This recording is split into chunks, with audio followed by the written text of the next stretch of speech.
Foreign tourists are entitled to be baffled. The Tower of London, the crown jewels guarded by diminutive mercenaries from a distant shore. Halt! Halt! Who comes there? The keys. Whose keys? Queen Elizabeth's keys. Past Queen Elizabeth's keys. All's well.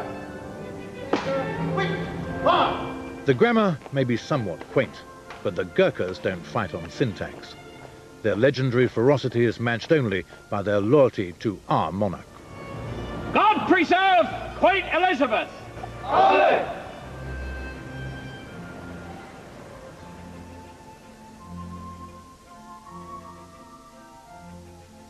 Their distant homeland is enshrined in stained glass at the Sandhurst Military Academy. The real thing is a noble mountain in the Annapurna range of the Himalayas. Nepal, spectacularly beautiful, pitifully impoverished. This is the Gurkha heartland, and to be born male here is to face a life of peasant drudgery. But there's one escape route.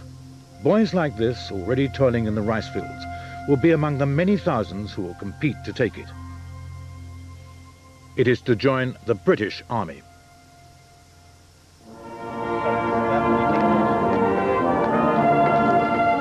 This is what they dream of and literally are prepared to die for.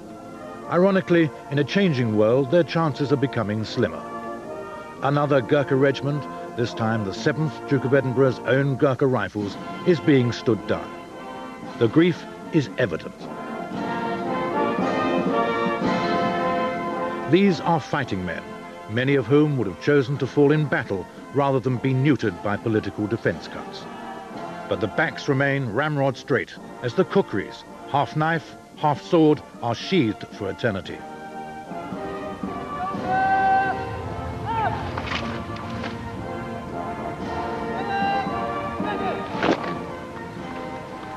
It's a royal occasion. Prince Philip arrives to take the valedictory salute to the regiment that bore his title. Soldiers whose battle honours were redolent with wild bravery and unquestioned sacrifice.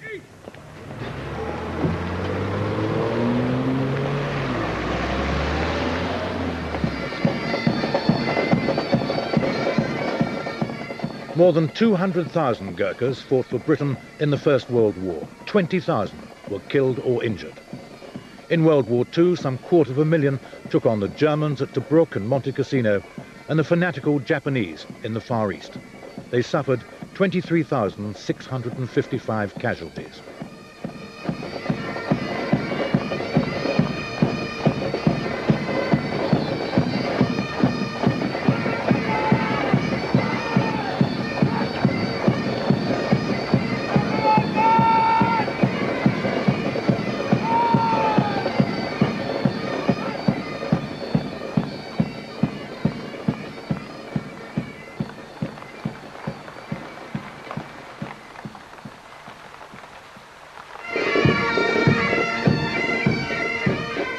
Most men are marching into oblivion. 4 Gurkha regiments have been concertinaed into one, 2/3 of their number jettisoned. Yet courtesy prevails with the traditional floral farewell to Prince Philip, an anomaly explained by George MacDonald Fraser, novelist and military historian who fought alongside them in Burma. That was the curious thing about the Gurkha. These awfully happy, jolly, nice little men were the most terrible, dangerous fighting men on the face of the earth. I mean, they were natural-born killers.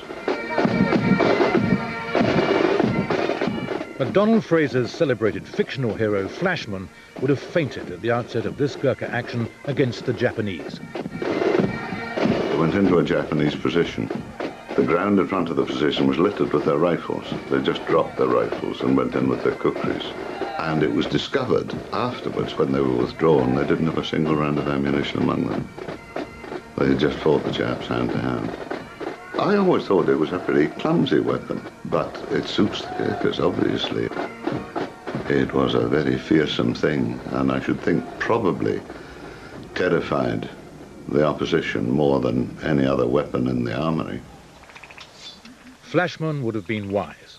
The Gurkhas, brandishing their kukris in this World War II footage, were enough to put the fear of God into the godless. And then came the terrifying war cry. The Gurkhas are coming. In fact, it was the advance of the British in India early in the 19th century that was to forge an initially bizarre alliance. The East India Company's foot soldiery swept the entire subcontinent before them, until they reached the Himalayan kingdom of Nepal. Nepal, still living in the Stone Age, was going to be a pushover, dozily compliant. No sooner had its population risen than it was ready to go to bed again. It was a desperate misjudgment. Bloated from steamrolling a huge subcontinent, they encountered the men from Gurkha, from which the Gurkhas take their name, uninformed that its inhabitants regarded war as sport. From this tiny mountain fort, the Gurkhas, led by Pirti Narayan Shah, had swooped into the valleys to occupy 700 frontier miles, harass India and invade Tibet. The advance of the British army didn't bother them at all.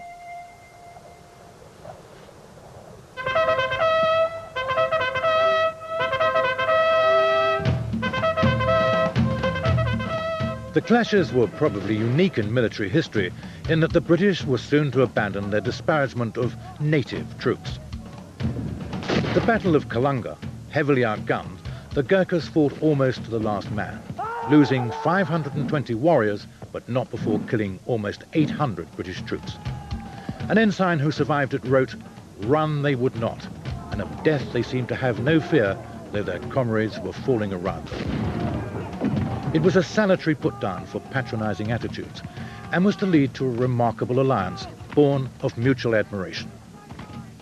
After the battle, the British erected memorials to both sides, inscribing the Gurkha obelisk with the words, "They fought in fair conflict like men, and in the intervals of fighting showed us liberal courtesy." For the Gurkhas, life was never to be the same again. Their indomitable spirit, their stand here till we die philosophy, had so startled their British opponents that their commander, General David Ochterlony, said in effect, "We must get these little bounders on our side." Pragmatically, the Gurkhas' leader agreed that this was a jolly good idea.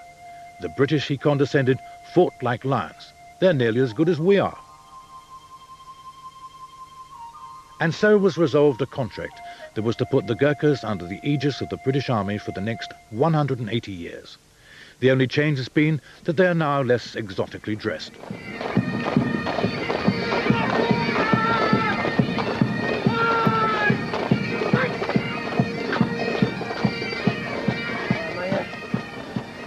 Chin up.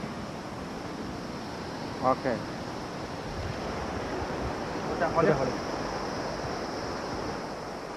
Today's Gurkhas, to a man, come from the same Himalayan terrain, so barren and without future that recruitment into the British Army is the ultimate prize.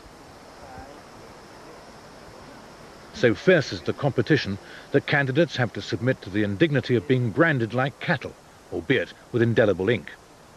This is to prevent the unsuccessful leapfrogging to the next recruitment outpost and applying again under a totally different name.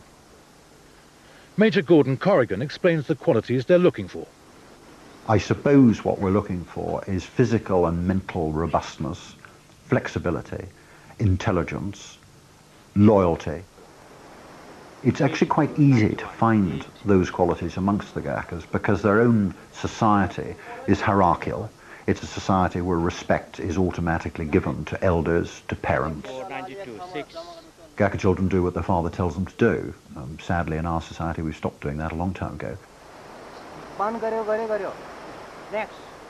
It's a society where you are thrown back very much on yourself. There is no welfare state. Natural disaster is ever present. Earthquake, landslide, hailstorms, flooding, fire. Nobody is there to bail you out. You're thrown back on your own resources. And this produces a tough society. It produces a fatalistic society. Fatalism, if you're an infantry soldier, is a good thing to have because it means you don't worry too much about being shot. You are going to be shot or you aren't. And it is better to be shot gloriously and have your name live on down the generations than it is to stay at home or to run away. Go! For almost 100 years, the Gurkhas never fought outside India. But the 20th century was to bring two world conflicts. In the first, a plea from General Sir Ian Hamilton for them to help out at Gallipoli. I am very anxious, if possible, to get a brigade of Gurkhas, the type of man who will, I am most certain, be most valuable on the Gallipoli Peninsula. The scrubby hillsides on the southwest faces of the plateau are just the sort of terrain where these little fellows are at their brilliant best. Each little Gurk might be worth his full weight in gold at Gallipoli. Chest number 452. Gallipoli 1915 was a blood-chilling disaster. Thousands of Allied troops died, and senior heads rolled, including that of Hamilton himself. In a bitter disclaimer, he had praise for only one body of soldiers. It is Sir Ian Hamilton's most cherished conviction that had he been given more Gurkhas in the Dardanelles, then he would never have been held up by the Turks. Next.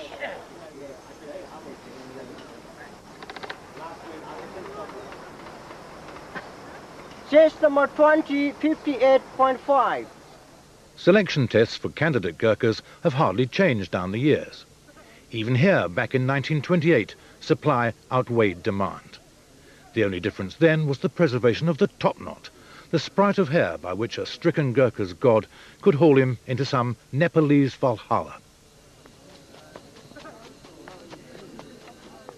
Some eccentricities have always been acknowledged, such as a Gurkha's problem about running from A via B to C in straight lines. Once you come to this sort of flat area for running side, I think they got a problem because they don't have such a sort of a good piece of land out here to do sort of a running in a flat area. They can't work on the flat. They can only operate on hills. They can operate quite easily on up and down side, but it's very difficult for them to do the sort of running or any sort of physical fitness on the flat area side. धन्यवाद अब अर्को साललाई फेरि try गर्न पर्यो है ल thank you very much भाइहरु ल धन्यवाद ल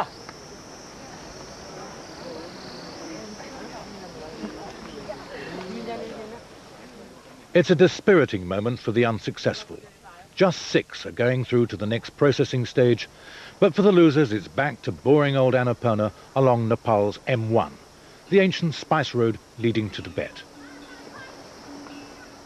They remain trapped in a time warp, where the solitary hotel is not exactly the Himalaya Hilton, and only the animals appear pampered. For a dry martini, read Horlicks. But there's more to this place than meets the eye, and the reason is this man, Tal Bahadur Pun, who left here many years ago to join the Gurkhas. When eventually he returned, it was with the conviction that education is the key to life. He'd had none, only picking up rudimentary reading and writing when he joined the army. He came home determined that the village school should be extended, saying, "He who is without education will finish last." His words, for an exemplary reason, carried weight. He is one of 26 Gurkhas to have been awarded the Victoria Cross, the highest of all military decorations, and indeed which takes precedence over honours such as Knight of the Garter or the Order of Merit. On June the 23rd, 1944, fighting with the 6 Gurkha Rifles against the Japanese in Burma, he found himself alone after his section comrades had been killed. His citation reads, Rifleman Tul Bahadur seized the Bren gun and, firing from the hip as he went, continued to charge on the heavily bunkered position in the face of the most shattering concentration of automatic fire directed straight at him. With the dawn coming up behind him, he presented a perfect target to the Japanese. He had to move 30 yards over open ground, ankle-deep in mud, through shell holes and over fallen trees. Despite overwhelming odds, he reached the house and closed with the Japanese occupants. He killed 4 with his gun and 3 with his kukri.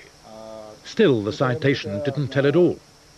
When relief finally arrived, this benign-looking gentleman acquired a flamethrower and incinerated a further 30 Japanese in a dugout. He regarded this as appropriate reparation.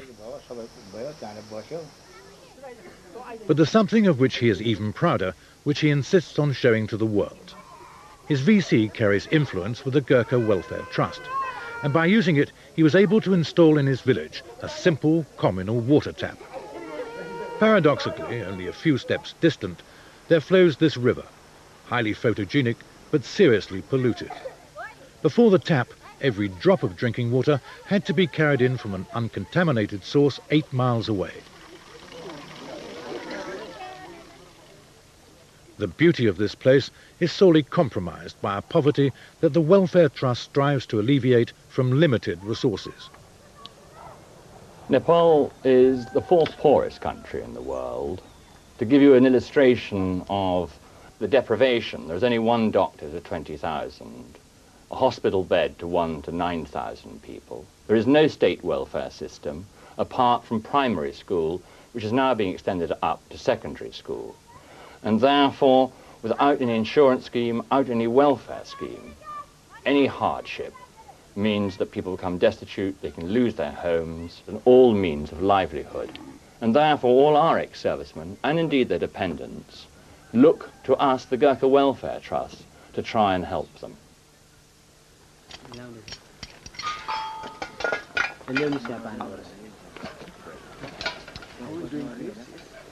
The tap was a gift from the gods, not just to ex-Gurkhas, but to entire communities. Forget splitting the atom or man's first step on the moon, this is reality. No more back-breaking, there-and-back treks for a cup of non-poisonous tea. Now it's only a matter of yards. The villages have nudged into the 20th century, and it's all down to the Gurkhas and the Gurkha Welfare Trust, which across the foothills of Nepal installs other new taps at the rate of 40 a year.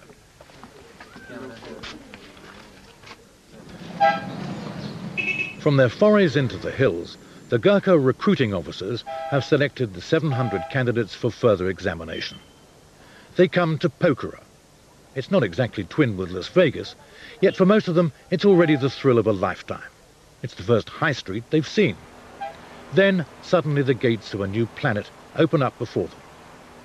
This is the Gurkhas' recruiting depot, order from chaos.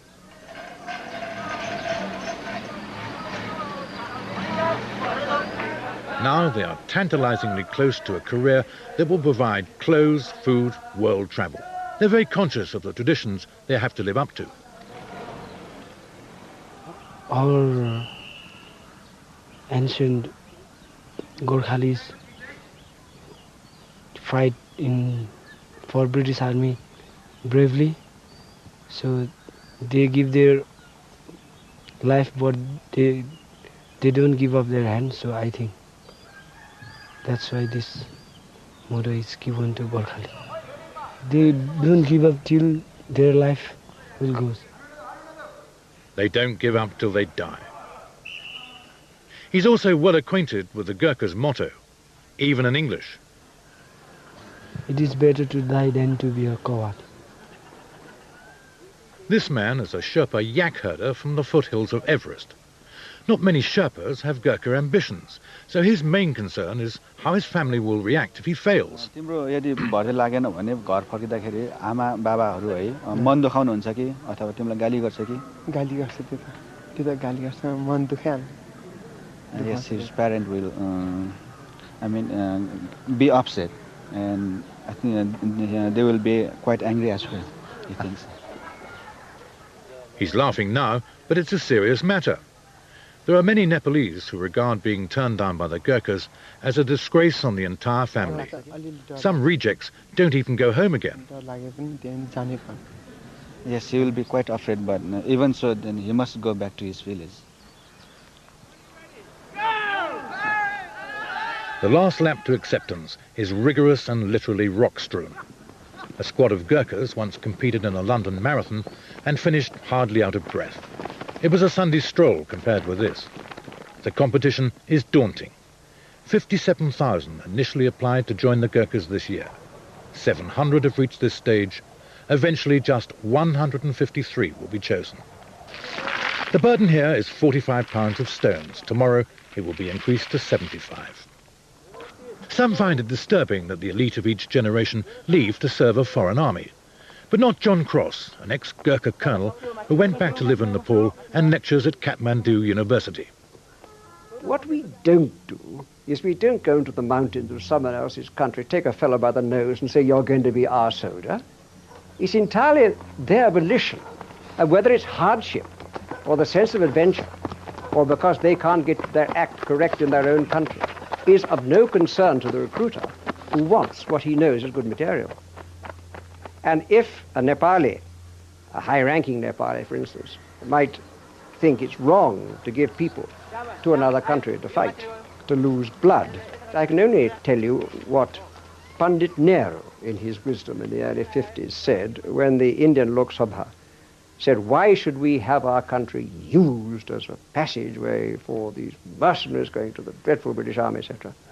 And Pandit Nehru said, until the Nepalese can give as high a standard in Nepal to the people the British recruit, until that happens, I will let them through.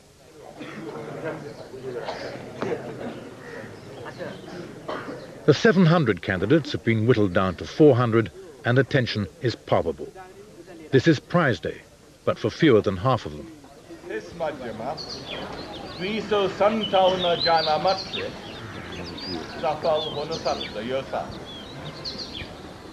The final selection process is conducted outside the Gurkhas' compound. This is to thwart any remonstrance by rejects who feel they've been unfairly treated.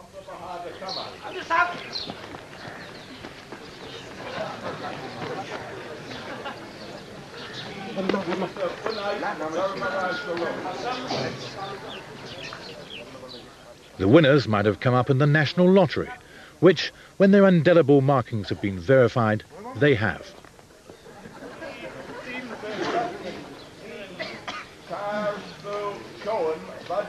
They can't wait to get in. A few rip off their coats or cheap wristwatches to give to a less fortunate friend. The British Army will now provide.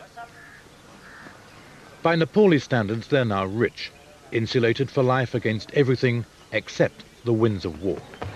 They will have fine uniforms and civilian clothes, good food, medical attention, and after 15 years, a pension. The passing into the compound is itself symbolic. Acceptance into an exclusive club festooned with battle honours, renowned for bravery. A few of the rejected can rustle up that no hard feelings look. Well, maybe next year.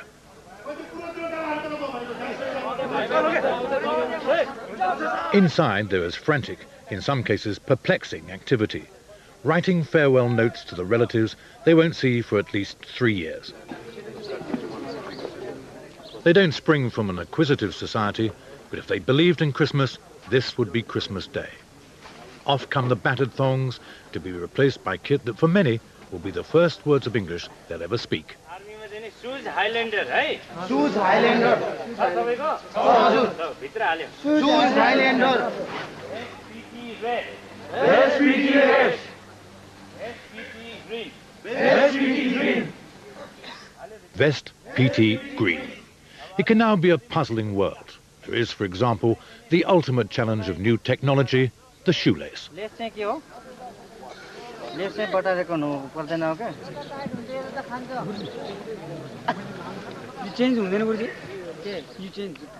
Everything is an exciting discovery. But can they imagine what lies ahead? It will change my life because we'll get something from British Army and we'll serve them. I'll help my family from poverty.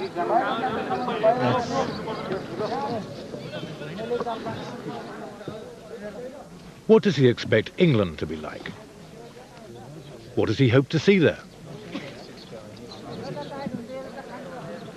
I think England is a very big city, big country. There are a big city. I like to see that cities. And I like to see that big buildings. In Nepal we don't have that kind of building. So I like to see that.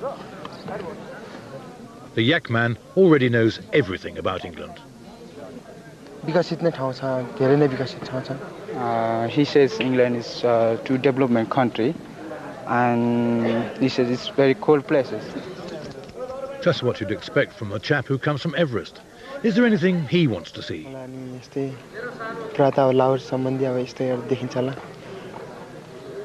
He says that he would like to see the how is in the England the animals, what kind of animals are there. Saudis, yaks milk is made up by yak's milk. In case English restaurants don't come up to scratch, he's brought his own food. Yak's milk cheese, hard as marble, though it doesn't taste as good. Old Army sweats will notice something missing here. No bawling, screaming or obscenity on the barrack square. There's a warm affinity between NCOs and men. The reason is that the men don't need to be motivated. They already are. First time while I reached to training depot, and my section commander was there, but I didn't know. And he called me up in a bad language. And I was surprised, really surprised. What sort of people are here who even don't know how to speak to the people? That is my sense. All the section commander, they used to talk rude words. That I know that word. That's why. No exciting. Rude words? Yeah. Why do you think they did that? Because if they call, if they don't use rude words, they cannot. They cannot make soldier from the civilian. Equally, the British officers have to adapt to native Gurkha attitudes and customs. There's no place for patronising haughtiness. Full nudity when you're washing is not tolerated at all. The boys, in fact, probably wash all the time with their swimming trunks on. You never point at anyone at any time. If you're pointing, you have to use your thumb. Or if you're pointing, someone asks you where something is, you'll see a lot of the Gurkhas pointing with their chin. Depending on how close or far away that is, if they're far away, they'll make a big gesture with their chin, and if they're close, they'll just jerk their head in their direction. There are other ones. You would never ever touch any of your soldiers' necks or shoulders, because they believe that in Nepalese tradition, if you touch someone else's neck or shoulders, then you'll make them be ill. They'd probably get a goiter or something growing on their neck. If you do inadvertently touch someone's neck, or have to for a reason, to get rid of the evil spirit that you've put into them, you have to blow on your fingers. Just a quick blow on your fingers afterwards.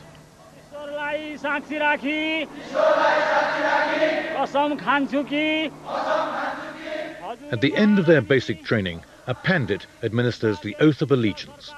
They're mercenaries, they have a king of their own, and yet there's no more solemn moment in their lives. I swear I will be faithful and bear allegiance to Her Majesty Queen Elizabeth II, her heirs and successors, in person and with dignity against all enemies. I will obey all orders of Her Majesty and of the generals and officers set over me. And they mean it. Under an aquiline stare, they are to come face to face, albeit by photograph, with the person to whom they have pledged their very lives. A few weeks ago, many of them were unaware even that the British monarch was a woman.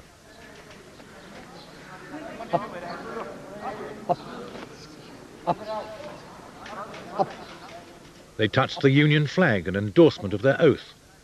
Who knows what history has in store for them?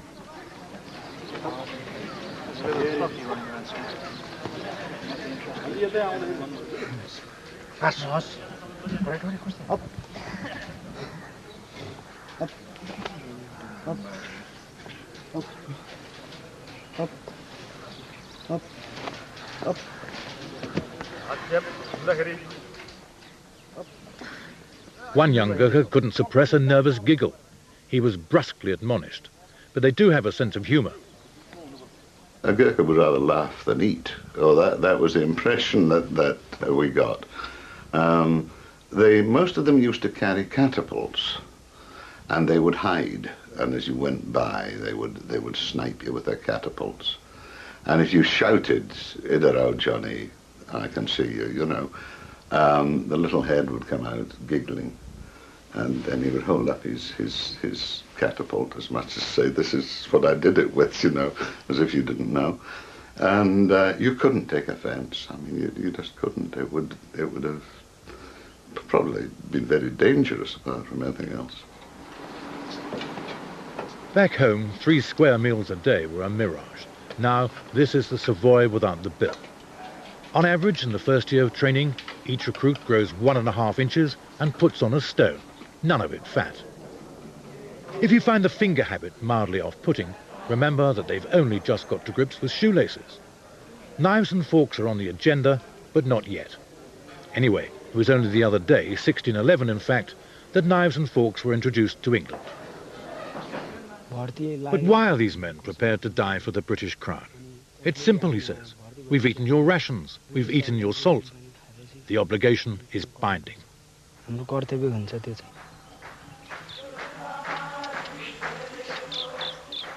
Obviously, there are times in a soldier's life when room service is not available. For example, the Burma jungle in 1944, when the Japanese were being extremely tiresome. So for a while it was grilled beetles garnished with imagination. Their colonel-in-chief has suffered similar indigestion. I've never forgotten one visit in Hong Kong. I think they were on an exercise in one of the sort of junglier parts of Hong Kong, where I was then invited to come and have lunch with them, I think, in the jungle. And I then found myself being given snake, which actually was one of the more disgusting things I think I've ever eaten.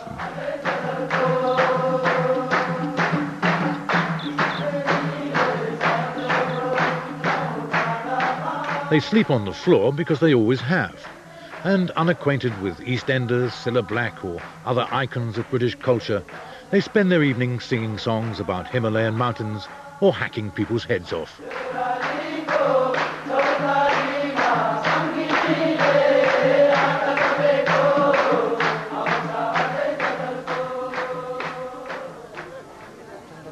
Local parents, others if they can afford the journey, drop into Pokhara for the farewells. There are also some enterprising young ladies. A Gurkha, even if he is off to Britain for the next 3 years, is a pretty good catch. But for some, the partings are the worst part of any adventure.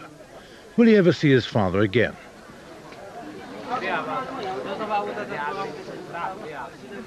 Almost certainly, which is more than can be said for some of the rejected candidates down the years. Their sense of shame was so great that they came to this sinister bridge and threw themselves into the river below. They've now constructed anti-suicide nets.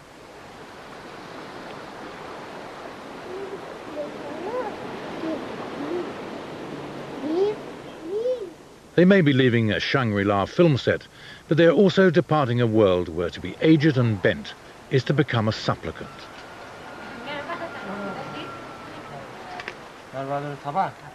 This man fought with the Gurkhas in World War II. He did the dirty work. But because he didn't serve 15 years, he doesn't qualify for a British Army pension. Body and soul are now held together by the Independent Gurkha Welfare Trust. Each month, he receives a £10 handout, sufficient for a few daily handfuls of rice.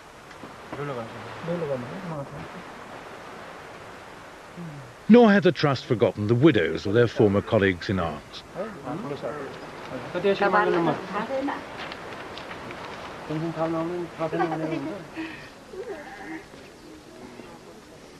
We're talking here of hardship, not hard luck stories. This Gurkha widow lost her husband just after the war and is about to lose the roof over her head. The house was lent to her by relatives who now want to sell it. To augment her £10 a month, she was still forced to work. But where now can she find it? For 30 days, a month. But what she will do, she go to the riverside and collect the firewood from the riverbank. Normally in monsoon season, there are lots of them lying either side of the riverbank. And you can see her finger collecting piece of wood which light either side of the riverbank, and then she can survive. But the problem is obvious. The lady is getting old. The star at the festival of Tihar is a cow. It's plied with drink, probably Horlicks, and sweetmeats. The cow is sacred here, based on the theory that it's the provider of almost everything, from milk when it's living to leather when it's dead. The god Krishna declared the cow his favourite animal 1,000 years ago, which was fortunate. Without the cow, the Gurkhas would have never have become soldiers of international renown. This is the Lee-Enfield Mark VI muzzle loader. Its cartridges were the problem, allegedly for being sealed with paper contaminated by cow grease. David Harding is an ex-Gurkha and Bisley champion. The cartridge for the new rifle was greased at the bullet end. Inside this end of the cartridge there was a bullet of this shape. In this end there was enough powder for one shot. In the process of loading, the sepoy had to bite open the powder end with his teeth so that he could pour the powder into the muzzle. He then reversed the cartridge, pushed the bullet end in, tore off the empty part of the paper and rammed the bullet into the bore. And in the process of biting the cartridge, he would have come in closer contact than he cared for with the grease on the bullet end. The grease was, the rumour was, that it was composed of the fat of pigs and of cows. And the fat of pigs would have been objectionable to the Muslim sepoys, and the fat of cows would have been very objectionable to the Hindu sepoys. And contact with it, especially for higher caste Hindus, could cause serious loss of caste itself, and could cause social ostracism back in the home village. The British government said, well, get your own grease. But high caste Indians were not to be mollified. They were itching for a fight, believing that the British were crushing their own cultures throughout the land. But the cow grease rumours still persisted. 150 years later, no such taboo was to deflect the young Gurkhas from the obvious venue for their first public meal in Britain. Burger, beef, one. These Gurkhas were serving with the British in India in 1857. At the musketry school in Ambala, they insisted on using the cow grease cartridge to distance themselves from the whinging Indian troops. But the cow grease rumour continued to fuel the bigger issue. India was seething with anti-British antagonism. The guns were primed for mutiny.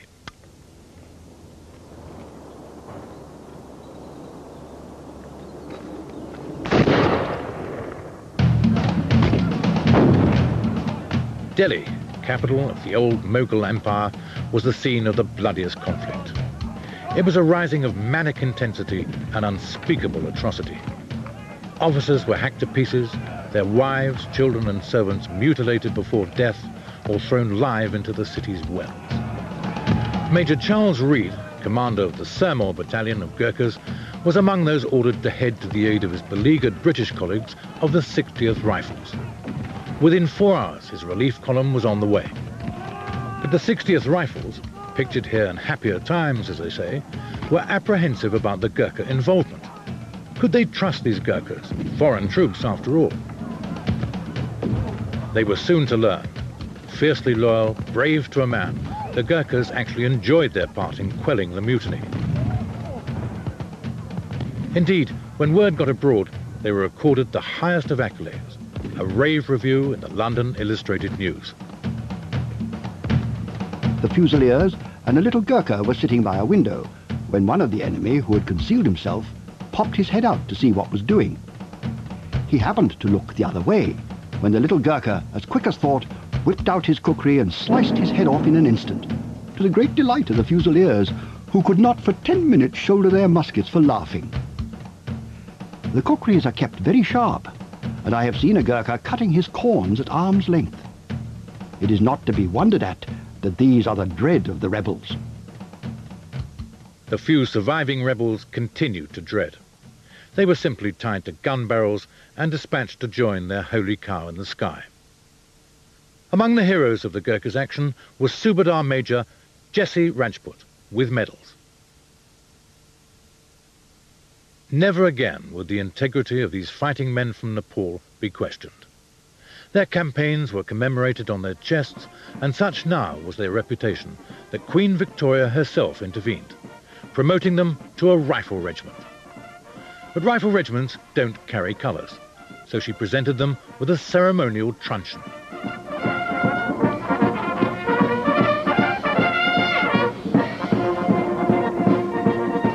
The truncheon has been more than a regimental colour to us. In our language, it's called Nisani Mai. Literal meaning, Nisani is a point, and Mai is mother, if not a goddess. So it's more like a goddess to us than a simple regimental colour. It is a sad and nostalgic day at Sandhurst. This is the last parade of the 2nd Gurkha Rifles, bane of the Japanese, now victims of Whitehall defence guns.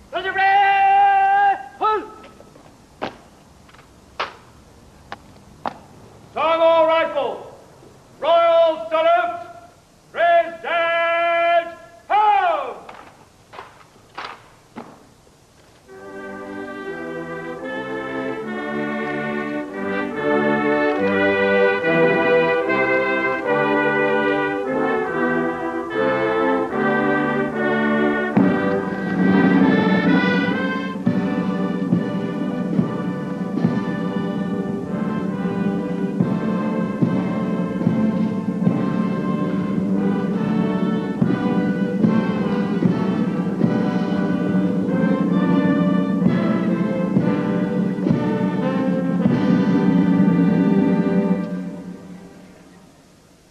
But to the Gurkhas, the truncheon which evokes such homage is not being laid up. It is being placed in suspended animation, against a day, perhaps generations ahead, when there may come another rallying call.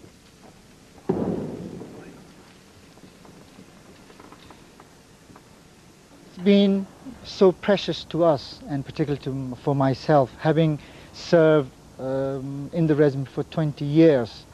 And if anybody would want to steal or take away from us, I wouldn't hesitate to draw my kukri and charge. Simple as that. Officers past and present have come to pay their respects, and as another icon of British military history goes to the wall, some can't contain a sense of bitterness. If we are to play our part in the United Nations, we should have troops available to answer that. The present rate of things, if the country were threatened, we'd probably have to send a policeman to Dover to stop the invasion coming in. Even though she's not present in the regiment, she will always be in my heart, and every morning, whenever I perform my religious prayers, I will think about Nishani Mai as well.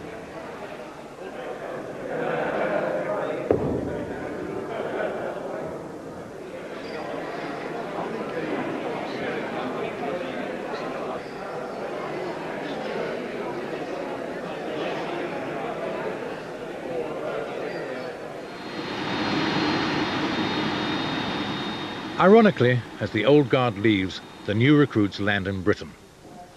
They arrive in Gurkha fashion, smart and marching. None had flown before. They've come straight from Kathmandu to a world in which our obvious is their astonishment. You don't even need to walk here. Even the pavements move.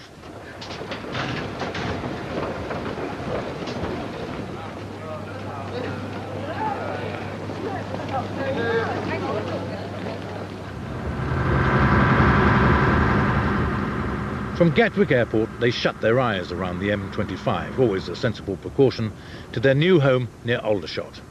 What's going through their minds? Well, I think it's probably a mixture of partly of delight that of the 57,000 applicants, they've been one of the only 153 that have been selected. And probably also a certain amount of amazement. In Nepal, they often talk of England or Balayat as the place where the gods live.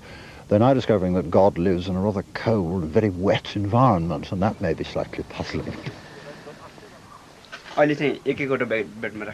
Well, it's warm and dry in the Queen Elizabeth Barracks, Church Crookham, But there are some culture shocks.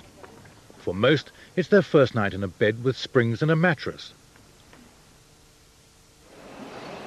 Next day, there's the tricky introduction to the knife and fork. But as with their predecessors, the menu confronts no theological misgivings. Back home, they'd be eating rice and lentils, but the traditional English breakfast presents no problem. They're quick to learn. 2 years ago, these Gurkhas were also fumbling with knives and forks. Now they're in Bosnia, operating a sophisticated communication system for the United Nations.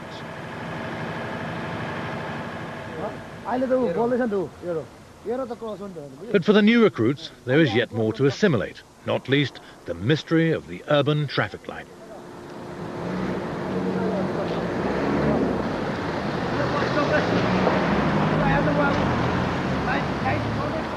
You never see a Gurkha, scruffy, badly turned out. Look at them. And this is a day off. They're mufti, and they're always immaculate. They're a credit to their unit and to the British Army, mind you. When they come here, they have an image of our society which probably hasn't existed for 50 years. They assume that all the British are Serbs, that there are no criminals in England, that everyone behaves in the way that they believe people ought to behave. That, of course, isn't the way that our society operates. Unfortunately, getting money out of a wall requires some coaching. One of their number once entrusted his PIN number to a total stranger, then asked for assistance.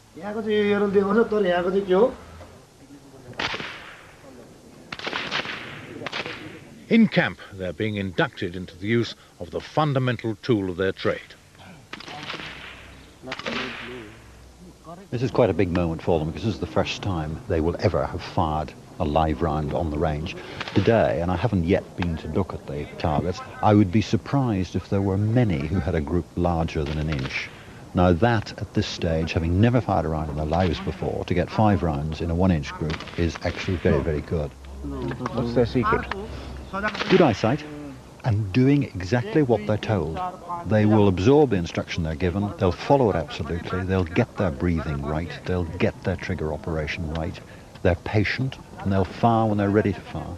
They haven't seen Rambo films, they don't think they know it all, and they're starting from scratch, and therefore they'll make very good shots. Well, that's what I was saying.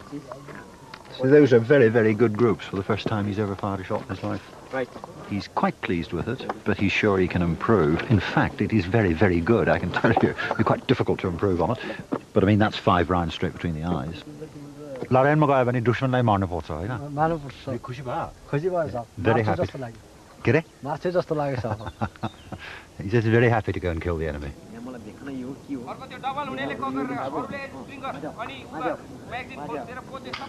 Again, here in Britain, the friendliness between Gurkha officers and men is immediately apparent. One has to remember that a Gurkha unit, in a sense, is a company of equals. I command my men not because I'm a major, but because I have got more experience than they have. I have done more courses. I've been in the army longer. They respect me and they obey my orders, but we are a company of equals, and it would never occur to a Gurkha rifleman that there would be any social distinction between the two.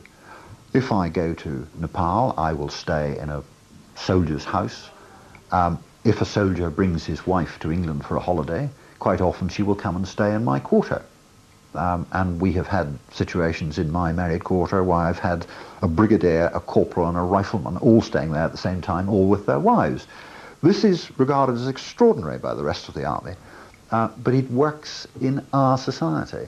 And the British officer has to be able to fit into that.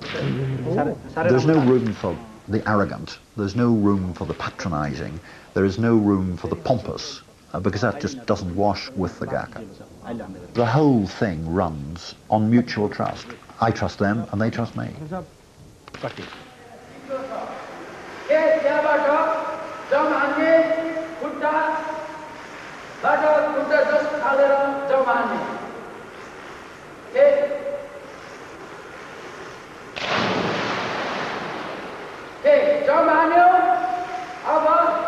we've got a high proportion of chaps who will have a go at anything and will claim to swim. Some of them will have had a go at swimming at home, largely because they're hoping to get into the army, and they will trek off to the nearest river, and they'll jump into a pool, and they'll either learn to swim or they'll drown.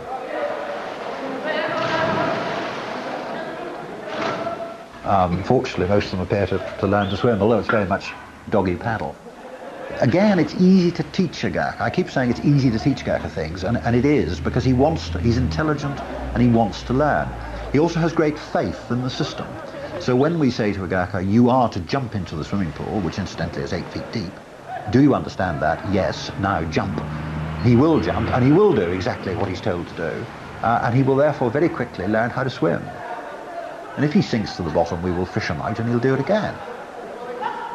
And within a day or two, they'll all be swimming quite reasonably.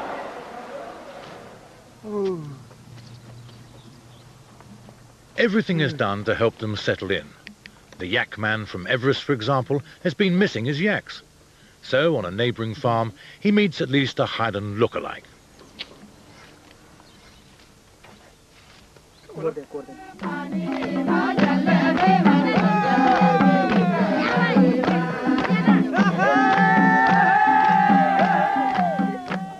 Back in genuine yak country, there's a happy ending to a remarkable story. This is the Himalayan home village of the most celebrated living Gurkha.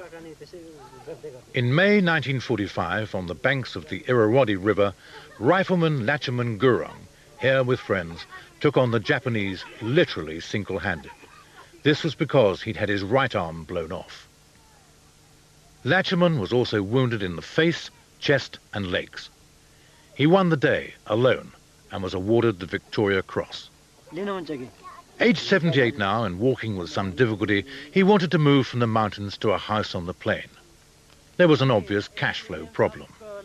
His income was £56 a month, supplemented by a gift of £100 every year from Eric Williams, a British Gurkha officer who'd fought in the same Irrawaddy action. Then he learned that his Victoria Cross, if offered for auction in a London sale room, could fetch up to £50,000. But where was it? Mrs. Latchman knew precisely. In 1951, his old Indian Army regiment had asked if they could borrow it and display it as an inspiration to their troops. Just 7 years ago, Latchman sent his 2 sons to India to retrieve it. They returned empty-handed. The Indians had offered to house him in India. Lachaman refused. "My home is Nepal," he said, "and what would happen to my family when I die?" The matter had been dragging on now for 44 years. A simple Nepalese hillman against a vast bureaucracy. Lachaman's old commander, General Sir Walter Walker, took up the case. There was a heated exchange of letters with the Indians, but still nothing came of it.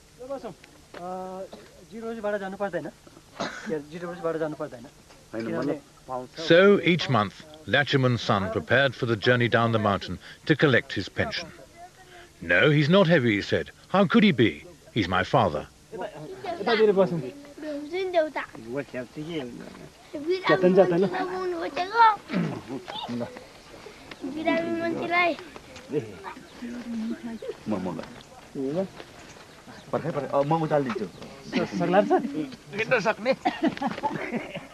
The pride is understandable, for this is a citation of what his father did to win the Victoria Cross at the age of 17.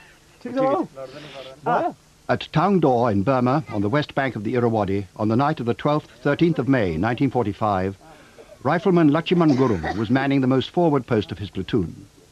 At 0120 hours, at least 200 enemy assaulted the company's position. The brunt of the attack was borne by Lachaman Gurung's section, and by his own post in particular. Before assaulting, the enemy hurled innumerable grenades at the position from close range. One grenade fell on the lip of Rifleman Lachaman Gurung's trench. He at once grasped it and hurled it back at the enemy. Almost immediately, another grenade fell directly inside the trench, and again this rifleman snatched it up and threw it back. A third grenade then fell just in front of the trench. He attempted to throw it back, but it exploded in his hand, blowing off the fingers, shattering his right arm, and severely wounding him in the face, body, and right leg. His 2 comrades were also badly wounded and lay helpless in the bottom of the trench. The enemy, screaming and shouting, now formed up shoulder to shoulder and attempted to rush the position by sheer weight of numbers. Rifleman Lachiman Gurung, regardless of his wounds, loaded and fired his rifle with his left hand, maintaining a continuous rate of fire. Wave after wave of fanatical attacks were thrown in by the enemy, but all were repulsed with heavy casualties. For 4 hours after being severely wounded, Rifleman Lachiman Gurung remained alone, awaiting with perfect calm each attack, meeting it with fire at point-blank range from his rifle, determined not to give 1 inch of ground. Of 87 enemy dead counted in the immediate vicinity of the company's locality, 31 lay in front of this rifleman's section, the key to the whole position. This rifleman, by his magnificent example, so inspired his comrades to resist the enemy to the last that, although surrounded and cut off for 3 days and 2 nights, they held and smashed every attack. His gallant and extreme devotion to duty in the face of almost overwhelming odds were the main factors in the defeat of the enemy. The happy ending is that Lachiman did get his house on the plain. When the story was known, the Gurkha Welfare Trust bought a plot, the British Limbless Ex-Servicemen's Association chipped in a donation, and the readers of a British newspaper sent in more than £100,000, not only for Lachiman, but for other Gurkhas on hard times. Incidentally, the Indians turned up for Lachiman's housewarming. They gave him £8,000 in lieu of his VC.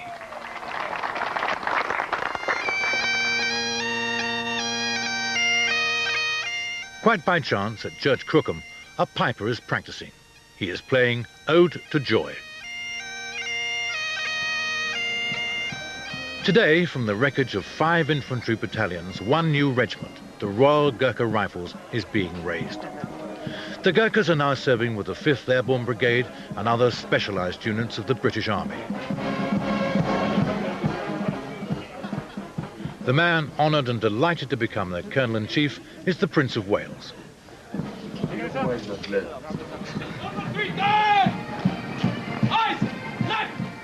They march at a brisk 140 paces a minute, exemplifying 50 years on the words of Field Marshal Bill Slim, commander of the 14th Army which won the war in Burma. Nothing looks as uniform as a Gurkha battalion. Nothing looks more workmanlike, and few things look so formidable. They have the most remarkable, I think, approach to life. I mean, they're the loyalest people in the world, apart from anything else. And I suppose from the point of view of a military existence, so many of them are ready-made for it because they come from martial clans in Nepal. And some of the clans, you know, have this particular tradition of being the warriors. And I think that's what, I suppose, makes them such wonderful soldiers. But they have such a good sense of humour, and they're really sort of noble people, I think.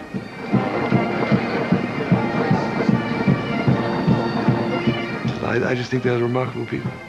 I'm very fond of them. Many have tried to enshrine the Gurkha character.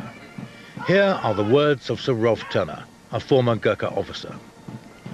Once more I hear the laughter with which you greeted every hardship. Uncomplaining, you endure hunger and thirst and wounds. And at the last, your unwavering lines disappear into the smoke and wrath of battle. Bravest of the brave, most generous of the generous. Never had a country more faithful friends than you.